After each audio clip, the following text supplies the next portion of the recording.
राधे राधे, जय श्री कृष्ण। आप सभी का बहुत बहुत स्वागत है हमारे चैनल में।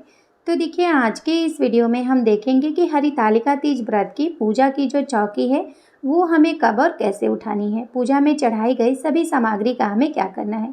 तो देखिए, चौकी हमें अगले दिन उठानी है। पहले स्नान आदि के बाद से हम भगवान की पूजा करेंगे और व्रत खोलने से पहले हम चौकी को उठा देंगे। तो देखिए, पहले हम भगवान को प्रणाम कर लेंगे, इसके बाद चौकी को हम हल्का सा हिला देंगे। अब चौकी हिलाने के बाद देखिए, जो भी हमने भगवान को भोग प्रसाद अर्पित किया है, फल का, मिठाई का, जो भी अपने भगवान को भोग लगा है वो भोग आप उठा लें। और देखिए, ये भोग आप प्रसाद स्वरूप स्वयं भी ग्रहण करें और बाकी प्रसाद आप सभी में बांट दें। तो देखिए, हम ये प्रसाद सभी में बांट देंगे। इसके साथ ही देखिए, आपने जो भी भगवान को चने वगैरह का भोग लगा है इसे भी आप सभी में जरूर से बांटें और स्वयं भी ग्रहण करें। अब देखिए, ये जो दीपक है इसको हम साफ कर लेंगे और दोबारा पूजा में हम इसका इस्तेमाल करेंगे। ये जो हमने जल का लोटा भगवान को अर्पित किया था, ये जल हम किसी पेड़ पौधे में डाल देंगे। इसी के साथ देखिए, जो हमने माता पार्वती जी को श्रृंगार की सामग्री अर्पित किया है, इस श्रृंगार की सामग्री में से कुछ प्रसाद स्वरूप हम स्वयं ग्रहण करेंगे और बाकी हम दक्षिणा सहित जो हमने दक्षिणा अर्पित किया था उसको हम रखकर किसी को दान कर देंगे। तो देखिए, आप ये दान पंडिताइन जी को भी कर सकते हैं या फिर आप अपनी सास या ननद को भी दे सकते हैं। अब देखिए, ये जो हरितालिका तीज व्रत की पुस्तक है इसको हम बाकी पुस्तक की जगह रख देंगे। अब देखिए, हम एक प्लेट ले लेंगे। इस प्लेट में जो भी हमने भगवान को बेलपत्र, फूल, जो भी हमने सामग्री भगवान को अर्पित किया है वो सभी सामग्री हम उठाकर इसी प्लेट में रख लेंगे। तो आप सभी सामग्री उठा लें।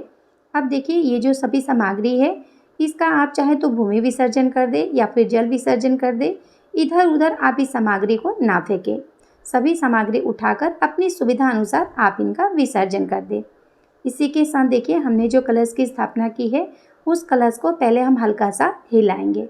अब हिलाने के बाद देखिए, इस कलश को हम उठा लेंगे।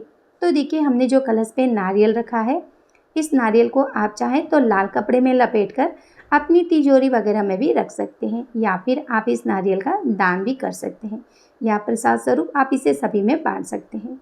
अब देखिए, कलश में हमने जो आम के ये पल्लव लगाए हैं, ये पल्लव और जो भी हमने कलश में सामग्री डाली है वो सभी सामग्री निकालकर बाकी सामग्री के साथ रखकर हम इनका विसर्जन करेंगे। कलश के जल को पहले आप घर में सभी जगह जरूर से छिड़कें। बाकी जल जो बच जाए आप उसको पेड़ पौधे में डाल दें। अब देखिए, जो हमने माता पार्वती जी को चुनरी और वस्त्रोपी कलावा अर्पित किया था वो उठा लेंगे। चुनरी को हम दूसरी पूजा में इस्तेमाल करेंगे और कलावा ये भगवान का प्रसाद बन गया है, तो आप इसे किसी भी परिवार के सदस्य को बांध सकते हैं या फिर आप स्वयं भी इसे बांध सकते हैं।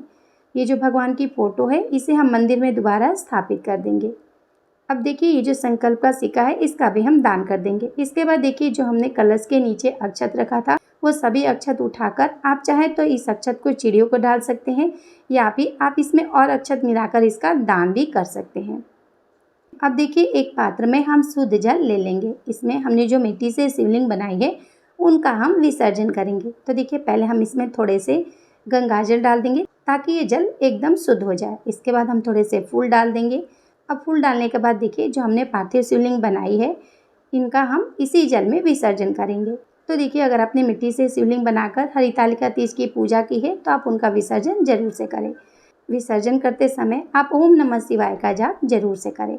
तो देखिए, बहुत ही सरल विधि से इस तरह से हम पार्थिव शिवलिंग का घर पर ही विसर्जन कर देंगे। अब देखिए, जो हमने भगवान को फूल वगैरह अर्पित किया है वो जल के ऊपर आ गए, तो इनको हम उठाकर बाकी सामग्री के साथ रख देंगे और इन सभी का हम विसर्जन कर देंगे। तो देखिए, इस तरह से हम बहुत ही सरल विधि से घर पर ही पार्थिव शिवलिंग का विसर्जन कर देंगे।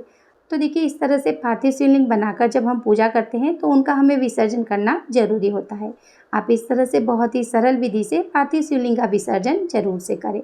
और देखिए, ये मिट्टी है घुल जाएगी तो आप इस जल को तुलसी जी के गमले को छोड़कर बाकी किसी गमले में डाल सकते हैं। अब देखिए, हमने जो चौकी पे ये जो आसन बिछा था इसको हम उठा लेंगे और इसको हम साफ कर लेंगे और हम दोबारा किसी पूजा में इसका इस्तेमाल करेंगे। तो देखिए, इस तरह से बहुत ही सरल विधि से आप हरितालिका तीज व्रत की पूजा की जो चौकी है आप उसको उठाएं और जो सामग्री इस्तेमाल करने लायक है आप दोबारा उसको साफ करके इस्तेमाल करें। बाकी जो भी विसर्जन करने लायक है आप उनका विसर्जन कर दें। तो आप इस तरह से अपने हरितालिका तीज व्रत पूजा की जो चौकी है आप उसे उठा सकते हैं। राधे राधे, जय श्री कृष्ण।